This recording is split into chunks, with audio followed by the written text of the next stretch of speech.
What would have interested you the most in your chapter as an undergrad, and what interests you the most now?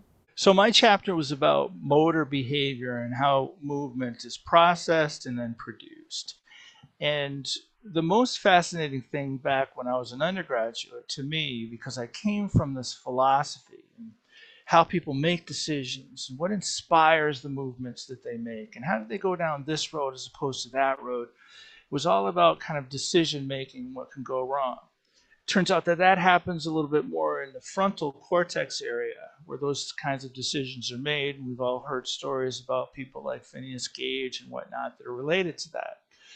That was really fascinating to me while I was an undergrad. But as I went through all of my education, what I realized is that what's really the critical component to changes that happen either during lives or even in the initial stages is development and how these different areas in the brain develop connections with each other.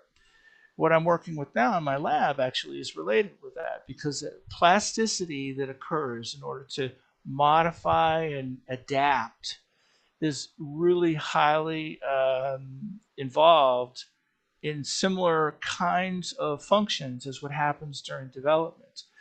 And so those kinds of mechanisms that guide neurons to sort of make changes and make connections in various ways is where I'm at right now.